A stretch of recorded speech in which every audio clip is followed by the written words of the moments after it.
You have to get clear and visual about where you're going. Isn't that something that's pretty important that we should have learned when we were younger? Education is paramount. You can build the skills over time to develop the knowledge. Wouldn't you want to know every single mistake that they have made so that you don't make those mistakes? You actually have to learn how to push yourself. You have to learn how to leverage the power of your decisions, and you've got to learn how to take action when you don't feel like it. Welcome to the 1 in a Million podcast with me, your host, Millie Cvjetkovic. This is your go-to destination for empowering conversations on mastering confidence in both body and mind. Hello guys, welcome back to another episode of the 1 in a Million podcast. In today's episode, I'm going to tell you what I would do if I had to go back in time to when I was 19 years old and I was 50 pounds heavier than I am now, and I was miserable, I was overweight, and I hated my body. What would I do if I could be transported back to that moment right now and I had to start again with all the knowledge that I have now after having not only transformed my physique and kept that weight off for years, but also having transformed hundreds of women to get to a body which they feel finally really confident in. So these 10 things, we can kind of put them into different buckets. And the first bucket would be education. You cannot argue that the fastest way to make progress is to essentially know every single mistake that someone else who was in the same shoes as you has made, but they actually crossed the finish line that you want to cross. So they succeeded and they started from the exact same position. Wouldn't you want to know every single mistake that they have made so that you don't make those mistakes? Another analogy is, imagine you're in a maze and you've got to escape this maze. Surely you would want to know the path of the person who took all of the wrong routes and finally made it out, because you'd be able to see every single route where they went down the wrong way and you could make it out in the most efficient way possible. Now, I know I might be biased as I am a coach, but the first thing that I would do is hire a coach. And this is not just when it comes to, let's say, a fat loss goal or a body composition related goal. At this point in my life, I think I've got more mentors than I can count on both my hands. You know, I've had a running mentor, I've had a mindset mentor, business mentors. If there's anything that I want to achieve right now in my life, the first thing that I think is, who can I hire so that I can learn from their mistakes and they can teach me what I need to know? Education is paramount. And what a better way to learn than to have someone support you who has already achieved the exact thing that you want.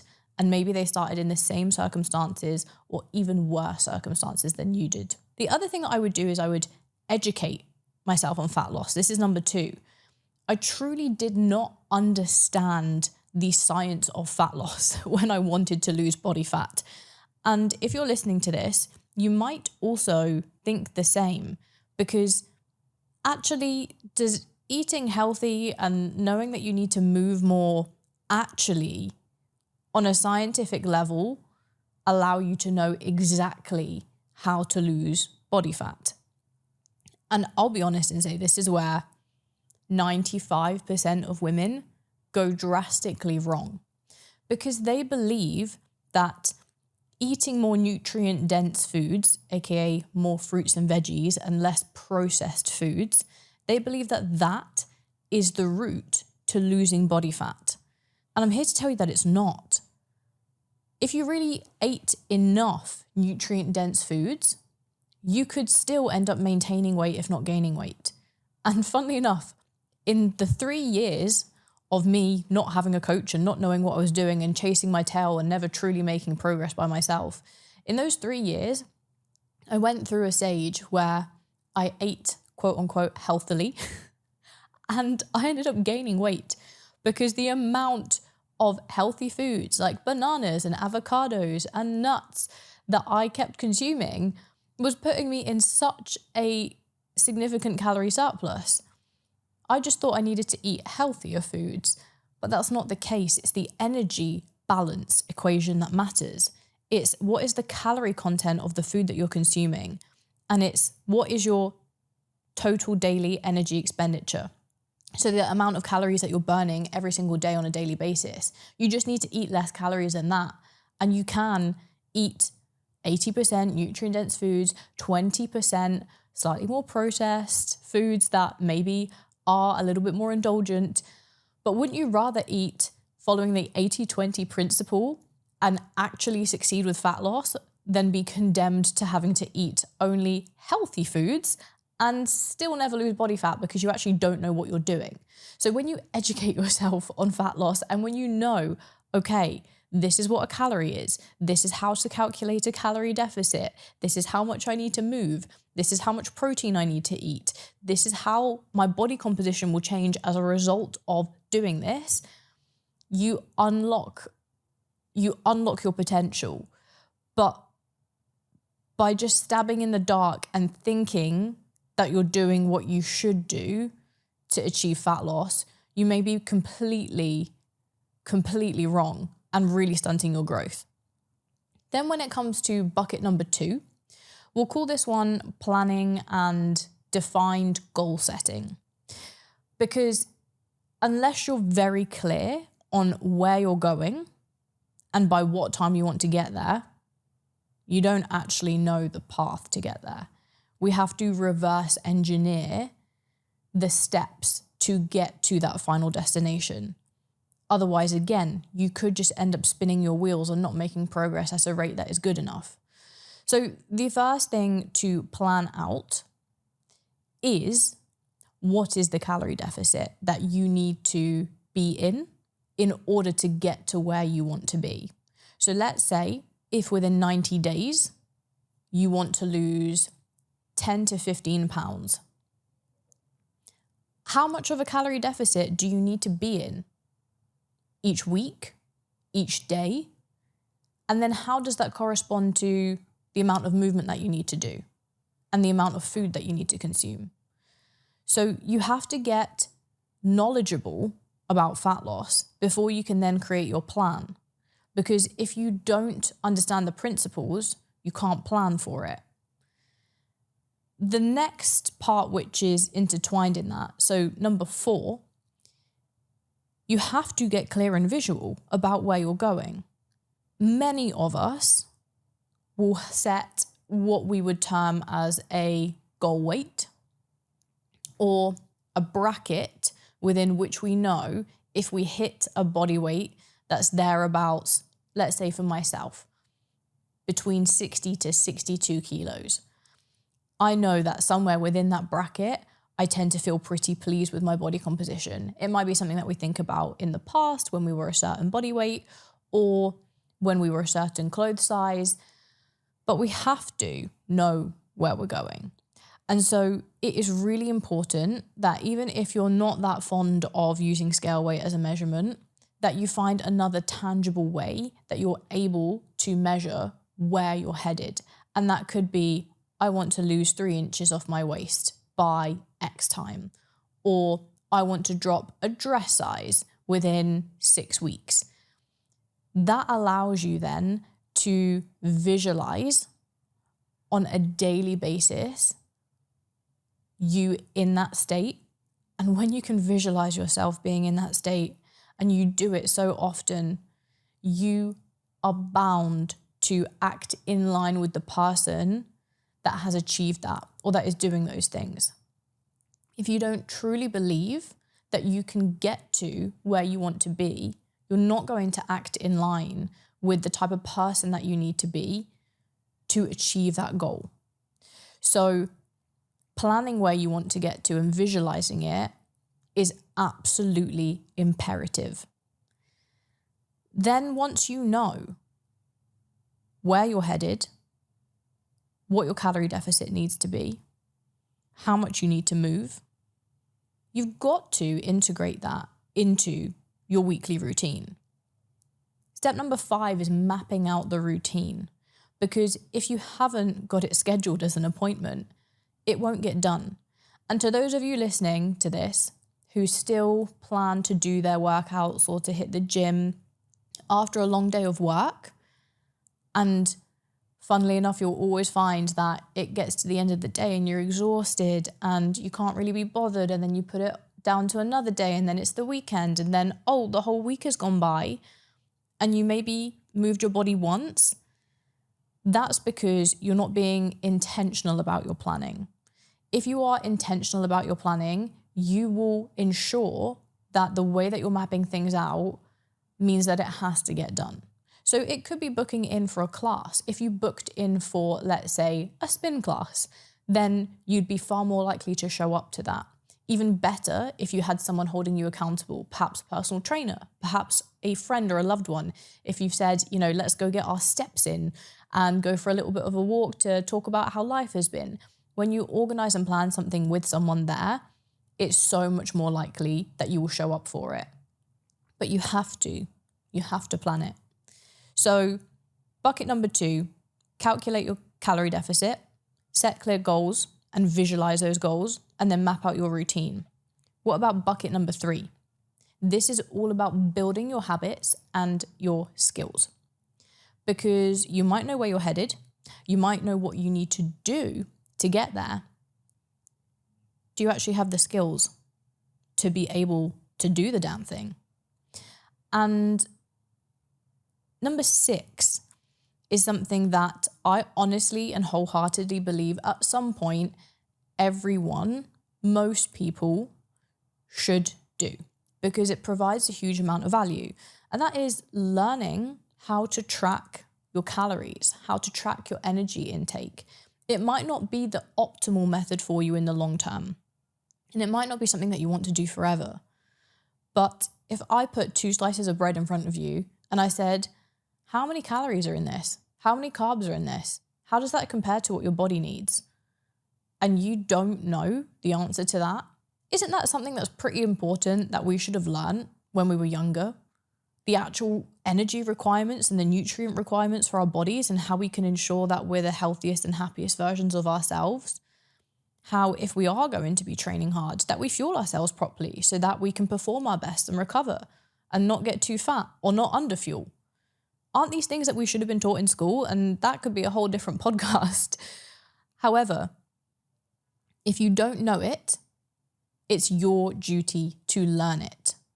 So learning how to track your calories, learning how to track your energy intake is something that is imperative, because only when you have that tool and you know how to do it, are you then able to actually start making progress towards your goals. You might know exactly how many calories you need to eat, how many you need to burn, and how that equates to the amount of body fat that you want to lose every single week. But if you don't actually know how to track your calories, then you're stuck. You're not going anywhere. You can't move forwards. It's not a process that I think is optimal for everyone in every stage of life. For instance, this is the reason that many of our ladies will do all these calculations for them. We'll take all the foods that they love and then we'll just spit it out as a really flexible and fun nutrition plan that they can use, because that's actually a much easier way to just implement what you should be eating to get the results that you want. If you don't have the support of a coach or a nutritionist, then you're going to have to do this yourself, and you will have to take the long route because you might not have the knowledge, but you can build the skills over time to develop the knowledge. Number 7, learn to lift weights properly. If you're avoiding weight training, you're avoiding building muscle, and muscle is more metabolically active tissue. What that means is someone who has more muscle is able to burn more calories at rest or doing nothing. Because if you've got lots of body fat, fat doesn't require many calories for it to be maintained on the body. Whereas muscle uses a lot of calories and will burn through a lot of calories just so that your body keeps it. It's a very energy demanding type of tissue. Then when you're in the gym and you're working your muscles, what are you doing? You're expending energy, you're burning calories by resistance training. On top of that, the afterburn effect means that when you've done your resistance training, your body has to repair your muscle tissues. And what does that require? It requires energy. So you burn calories by repairing your muscle tissue as well, which is not what happens with cardio, by the way. With cardio, you'll burn calories during your cardio, but the afterburn effect is not quite as much as it is with resistance training. Resistance training is essential. You will be a healthier, happier human that is able to eat more food at rest, and you'll be stronger. You'll have better bone density, minerals in your bones, and also better hormones if you lift weights in the long term to help build more muscle.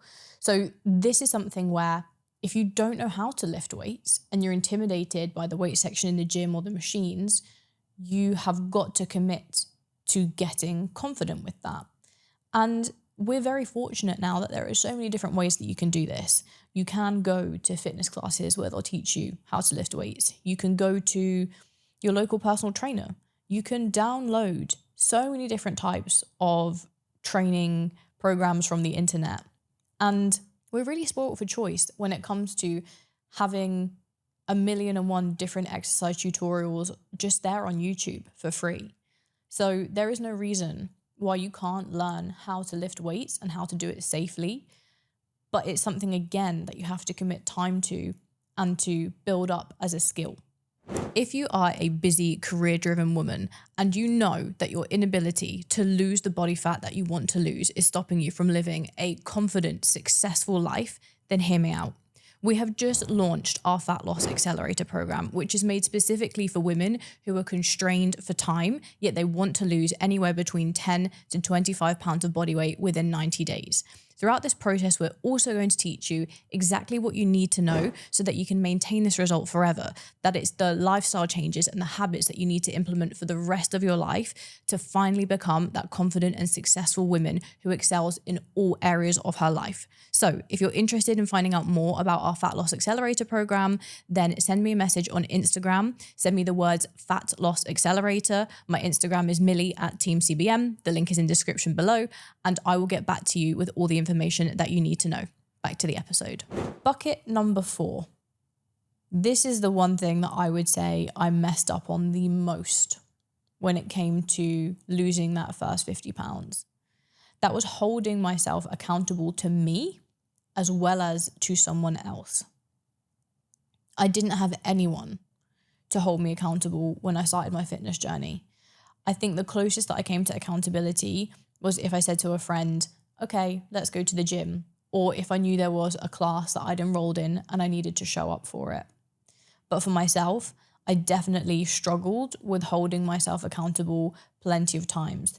There was this push and pull of, oh, you've worked really hard, but you perhaps deserve to just get a little bit of downtime. And I didn't really understand that balance.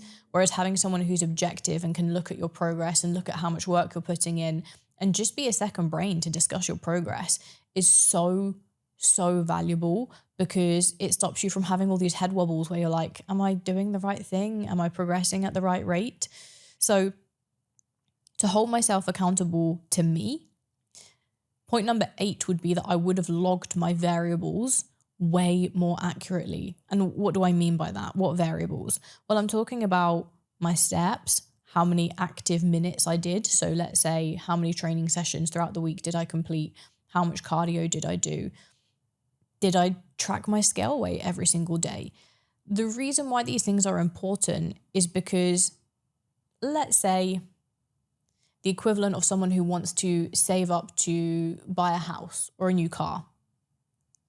Person A checks their bank account every single day, and when they can, they transfer money into their savings, or maybe they've even got it automated. Person B just checks their bank account maybe every once or every 2 weeks, and actually they kind of have a little bit of anxiousness, a little bit of worry about it, and they just kind of hope that over time when they throw some money into the savings pot, they'll eventually get to the point where they've got enough for the house or the car. Who do you think is going to get that amount of money that they need for the house or the car sooner? Of course it's going to be person A, because they are showing up every single day and facing what they need to face as a measure of progress. So if you've tracked your steps and you know whether you've hit your target every single day, if you know, did I complete my 4 training sessions this week? Did I complete the amount of cardio that I needed to do? Did I track my food every single day? Or if I went over, which days did I go over? Why did that happen? You can always tweak and assess protocols and change them as you go along if you're measuring them accurately. But if you're not measuring it, then you have no idea what you need to change. You have no idea what you need to do. And also, it's the equivalent of holding up a mirror. If you look at your week of steps, or you look at how many training sessions you hit, and you didn't even come close to doing what you truly needed to do to get to where you want to be, then the only person that you have to answer to is yourself and say, okay, well, yeah, I didn't do this, and that's on me. So logging variables accurately is imperative because it's the equivalent of holding up a mirror to yourself and showing yourself if you did the work that needed to be done. Getting someone else to hold you accountable, however, which is tip number 9, is a completely different type of accountability. And for some people, this is an absolute game changer. For most people, it is a huge game changer because answering to yourself, if you're someone who isn't very critical, or if you're someone who maybe has a little bit of a victim mindset, you can kind of just be like, oh, I had a hard week, it was tough. But if you've then got to present the same facts and same information to someone else, especially someone else who has, as I've said, like a coach or a mentor, done the same thing that you want to achieve, and they've walked in the same shoes as you and crossed the finish line, if you have to take your excuses to them, don't you think that they're probably going to give you a bit of a reality check in terms of whether that is a good enough excuse or to tell you what you should do the next week? It's very different as well if you're investing into accountability. If you are paying someone or putting money aside as a result of you making progress and your investment is hanging on you making progress, you're going to be far more likely to do the damn thing that you need to do to get to where you want to be because it's costing you more. And as humans, we want to have our resources in abundance and protect our resources.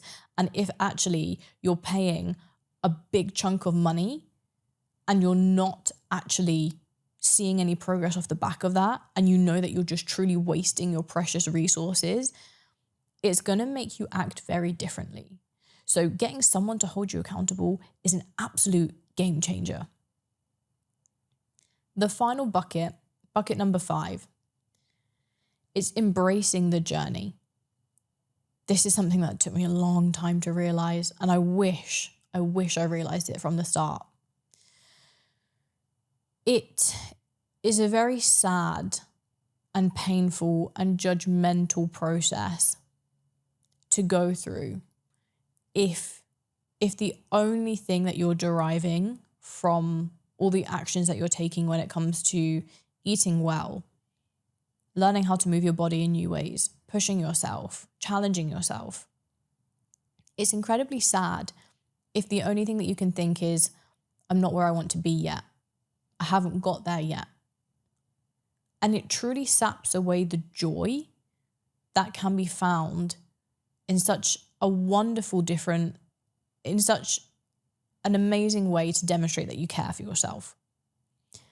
By doing these actions of eating better foods, tracking your energy intake, moving your body, holding yourself accountable, by doing these things, you're literally saying to yourself, I love you.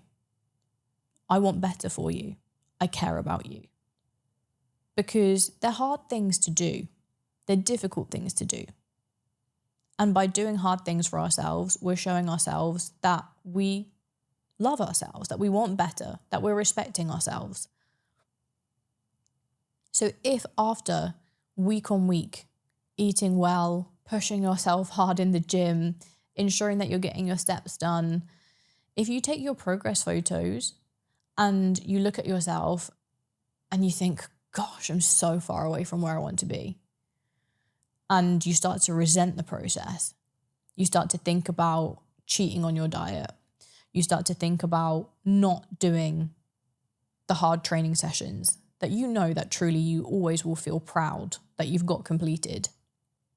If you start to view the journey as a chore and you start to view it as something which saps joy from your life, when in fact you can derive so much joy and fulfillment from it, you will never complete the journey.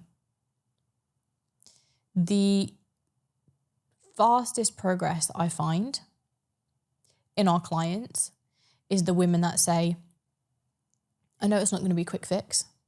It's taken me however many years to get to this point, but I'm ready to go on this journey and evolve to be a new person throughout it.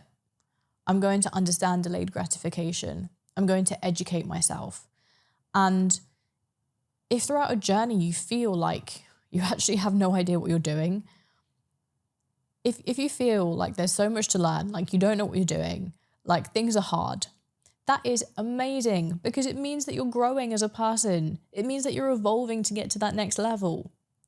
If you find it easy and it feels like a breeze, you're just not pushing yourself hard enough. You're staying comfortable. And comfort is the enemy of progress. So by learning that the journey is going to be full of challenges, you're going to have to adapt, you're going to have a growth mindset, figure out how you can evolve to be this person that derives joy from exercising, that derives joy from finding new ways to cook more nutrient-dense foods and still getting that to fit within the targets that you need to achieve your goals. If you start to find that fun, oh my goodness, any ladies who do that excel at their progress. And it doesn't feel like they're just waiting to get to that end point. That's the beauty of it. You need to know where you're going and you need to know by which time you want to get there so that the journey is efficient and it doesn't take you longer than it needs to. But make sure that along the whole way, you enjoy every single step of that journey. Because when you do that, you maintain the results forever. I would not be here recording this podcast today if all I wanted was to just hit my weight goal, then go back to my old ways. The reason why I'm here is because after becoming the fittest, healthiest version of myself, after burning through 50 pounds of unwanted body fat for good to develop an athletic physique, a fit mind, a fit body, after having done all of that work, I fell in love with this new version of me and the science and the methodology behind how it can be done. And I wanted to educate other women so that it was so much easier for them to understand than how much it took for me to understand these things when I was there scratching my head trying to figure it out all myself because I was silly and I didn't actually hire a mentor until 3 years into the journey. So if we think about the fact that I fell in love with the journey and I'm here helping other women do it, and also now my life revolves around fitness and eating well and still having balance, it's a lifelong transformation that feels automatic. Don't you want to get to the point where once you've achieved your goals, it just feels like, okay, but this is just who I am now. This is just how I do things. If you feel like you're on a diet, or if you feel like you are having to stick to something very rigidly, then it's not sustainable long term. And you also probably won't be enjoying the process that much. So I'm just going to recap for you guys. The 10 things that I would do if someone put me back into the body of 19-year-old Millie, where I was 50 pounds overweight, miserable, would hide in baggy t-shirts, felt so embarrassed whenever I was going out with my girlfriends or on holiday with them. This is exactly the blueprint that I would give to her. I would hire a coach. I would educate myself on fat loss. I would calculate my calorie deficit. I'd set the clear goals of where I'd want to be. I'd map out my routine. I would track my food every single day and learn how to do it accurately. I would learn how to lift weights properly. I would log all of my variables, energy expenditure and food. I would get someone, whether it's a friend or a mentor, to hold me accountable. And I would learn to love every step of the journey. If you have enjoyed this podcast and if you have found value in it, please let me know. Drop me a message on Instagram or just leave the podcast a rating. If it's on Spotify, just tap the stars at the top, or if it's on Apple Podcasts, just scroll to the bottom. When you leave a rating, it really, really helps because it allows the podcast to reach more women who need to hear this to become the most confident versions of themselves in body and mind. Thank you so much for tuning in, guys. I will catch you in the next one. Much love.